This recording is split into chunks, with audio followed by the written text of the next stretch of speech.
The cold hit her before the ground did. Neva didn't remember falling. One moment she was standing at the rear platform of the westbound Canadian Pacific, her trunk at her feet, and her ticket to Kamloops folded inside her coat pocket. The next, the platform was gone, and she was tumbling through black spruce and frozen air and the sound of the train. That iron roar she had listened to for 2 days straight was already fading west without her. She lay still for a long time after that. The snow packed itself around her cheek, her left wrist screamed when she tried to move it. Above her, through a lattice of bare birch branches, the sky had gone the color of a tarnished coin, that particular February gray that gave nothing away about whether it was 4 in the afternoon or 7:30. The train was gone. She knew that before she sat up. She knew it the way you know certain things in your body before your mind has the decency to confirm them. Gone, and with it the 2 men from the rail company's freight office in Winnipeg, who had told her she was welcome to travel as far as Kamloops, and who had then, somewhere in the dark throat of the Rockies, decided she was not. She did not cry. There was no time for it. The wind was picking up from the north, and her coat, though wool, was already letting the cold through at the collar and the wrists. She had her carpet bag. It had been looped over her shoulder when they pushed her, and it had come with her, and inside it were 3 days of food wrapped in wax cloth, a spare dress, her mother's Bible, and a folding knife her older brother Emmett had pressed into her hand before she left Toronto. "You're not a city girl anymore," he'd said, "so stop acting like one." She had not known how right he would turn out to be. The spruce forest was dense enough to break the wind, but dark enough that she could not see more than 20 feet ahead. She walked parallel to where she believed the tracks were, not daring to walk on them, not wanting to be found by anyone else from that train. Her wrist was swollen. She held it against her stomach and kept moving. She had no idea where she was, somewhere east of Kamloops, somewhere inside the Rogers Pass corridor perhaps, though she knew little enough about geography that this gave her no comfort. There were no roads, no lights, no sound except the cold creak of the forest, and far above the wind working itself across the mountain ridge. She told herself she was not afraid. She was wrong, but the telling helped. She smelled the wood smoke before she saw the cabin. It came to her on a shift in the wind, pine smoke, and beneath it something rich, something animal, the smell of rendered fat and cured hide. She turned into it without thinking, the way a person turns toward warmth, even when they know nothing about the source of it. She pushed through a stand of young fir, stumbled over a root hidden under the snow, and then the trees opened up, and there was a clearing, and in the clearing, a structure that she could only loosely call a cabin. Larger than she expected. Built from timber so dark with age it was nearly black, with a roof weighted down by 3 feet of snow, and a porch that ran the full length of the front face. There was a lean-to on the south side, with 2 horses standing inside it, both watching her with enormous, untroubled eyes. There was a woodpile that had to be 6 feet tall. There was a steel hook hammered into the porch post, and from the hook hung the carcass of an elk, cleaned and gutted, the meat still pale. The door opened before she reached the porch steps. He filled the frame completely. That was the first thing she registered. Not his face, not his size, but the way he occupied the doorway, the way a load-bearing timber occupies a wall. He was somewhere past 40, she thought, with a beard that had gone mostly grey and eyes that were the flat, evaluating color of river ice. He wore no coat despite the temperature. He held a rifle loosely. In one hand, the barrel pointed at the porch boards. He looked at her the way he might look at anything that had come out of his forest unexpectedly. Measured, not afraid. "Who are you?" he said. Not a question, an accounting. Neva. Her voice was steadier than she had any right to expect. "I was on the train." He looked past her into the tree line, then back at her. "Wasn't a stop out here?" "No," she said. "There wasn't." Something moved behind his eyes. He looked at her wrist, folded against her stomach. He looked at her boots. City boots, leather-soled, already dark with wet. "Come in," he said, and stood aside. His name was Ruell. That was all he offered for the first hour. Not how long he had been here, not why. He set water to boil on the wood stove, brought her a rag for her wrist, and went back to a workbench along the far wall where he was stitching a piece of harness leather. He did not ask her what had happened. He did not ask where she was going.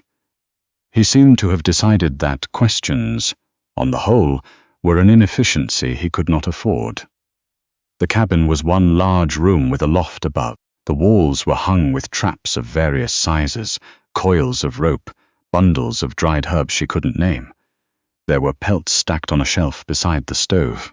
Beaver, marten, what looked like wolf. And a collection of hand tools, arranged with a precision that seemed at odds with everything else about the man. The floor was packed earth, hard as concrete, covered near the stove with a bearskin that had seen better years. She was looking for somewhere to sit that was not his chair. "Bench," he said, without turning around. She sat on the bench. The water boiled. He poured it without ceremony into a tin cup and set it near her on the workbench. No tea, just water. She wrapped her good hand around the cup and felt the heat move up her arm and into her shoulder, and she nearly made a sound she would have been embarrassed by. "I need to get to Kamloops," she said. "Nearest road is 40 miles. I know that isn't close." "No." He bit the thread and set the harness aside. "It isn't." He turned on the stool and looked at her properly for the first time. She held the look. She had learned, in the years since her father died and left her the problem of managing his debts alone, that looking away first was a form of information you should not give freely. "I have money," she said. "Not much, but I can pay for a night." "Don't need your money." "Then what do you need?" He was quiet long enough that she thought he hadn't heard. Then he said, "Someone to cook, someone to keep the stove. I'm out on the line from before light most days. Come back after dark. Things get missed." She looked around the cabin, at the stove, at the bench, at the elk outside. "That's a job," she said. "It is. You're offering me a job." "I'm offering you a roof," he said. "And away to Kamloops in the spring, when the snow clears the high pass. What you do with the middle part is up to you, the spring." She thought about that. She thought about what spring meant from where they were sitting. 4 months, at minimum, of this forest, this cold, this man, with his river ice eyes and his one-word sentences. She thought about what was waiting for her in Kamloops. Her mother's cousin Thea, who had offered her a room and a position in her laundry.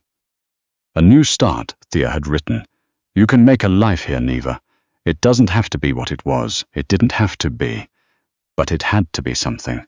And right now the only something available to her was a bench in a trapper's cabin 40 miles from the nearest road." "Show me the stove," she said. The first week was the hardest. Not because of Ruell. He left before dawn every morning and returned after dark, sometimes silent, sometimes carrying something she would have to figure out how to deal with. The first night he came home with a marten that needed skinning. She had never skinned anything. She did it badly, working from the instruction of a look he gave her rather than any words, and when she was finished, her hands were shaking and there was blood on the sleeve of her spare dress. He took the pelt without comment, set it on the drying frame, made no mention of what she'd done wrong, which she suspected covered several things. The hardest part was the cold. She was from Toronto. She knew cold, but this was a different animal. A cold that had patience, that lived inside the walls and rose through the floor and waited for you to make a mistake. She learned quickly that the stove had to be fed every 2 hours through the night, or by morning the water in the basin would be skinned with ice. She learned that the woodpile had a system to it, the split pine on the left for the stove, the birch rounds on the right for the fireplace in the corner, and mixing them was something she discovered Ruell had a precise feeling about. She learned which of the 2 horses. He called them simply the big one and the small one, would bite if you came at her from the left. She kept a list in the back of her Bible, things she had learned, things she had done wrong.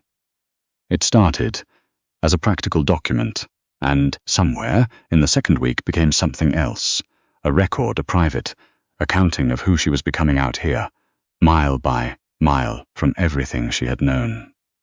The storm came in the third week. It announced itself with a pressure change she could feel in her bad wrist before the sky confirmed it. By mid-afternoon the wind had gone dangerous, and Ruell had come back early, something she hadn't seen him do before. He moved through the cabin, checking things without explaining himself. The window shutters, the stove damper, the bar across the door. How long, she said.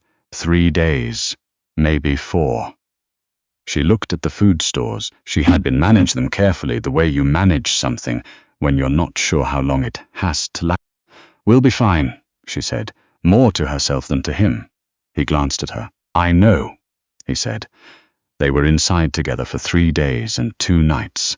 She had dreaded it. Not because she was afraid of him. She wasn't, not exactly, though there was something about his size and his silence that kept her aware of him the way you stay, aware of a large thing in a small space. She dreaded it because she was not sure what they would be to each other when the work ran out. She found out that they were, mostly, quiet. He carved. She sewed, working on a tear in one of his heavy canvas shirts that had been sitting in a basket for what looked like months. The first night he made tea, real tea, from a tin she hadn't seen in the stores, and he set a cup beside her without asking if she wanted one. She drank it and didn't say thank you because something told her that thank yous here were a currency you'd bankrupt yourself spending. The second night, she asked him how he'd come to be here. He was quiet for a long time. Outside, the wind was doing something architectural to the snow, building and collapsing structures against the cabin walls. Came up from Alberta, he said, 16 years ago, and you just stayed. The work was here. She looked at the walls, at the traps and the rope and the years of accumulated solitude hanging from every hook and nail. Didn't you get lonely? She said. He turned the piece of wood over in his hands. Got used to it, he said. Then it got to be the thing I was used to. Then it got to be the thing I preferred. And now? He didn't answer that. She didn't press him. But she noticed, in the silence that followed, that he didn't move away either. The third day of the storm she found the photograph. It fell from between the pages of a log book she'd picked up to use as a writing surface. A woman and a small child, standing in front of what looked like a farmhouse. The woman was smiling with the full confidence of someone. The child had Ruell's jaw. She set the photograph back without looking at it again. When he came in from checking on the horses, she was at the stove and she said nothing, and he said nothing, and she understood without discussion that there were rooms in this man that she was not going to be invited into, and that this was not a cruelty but a kind of courtesy, the same one she extended to him by never explaining why she had been on that train alone, and of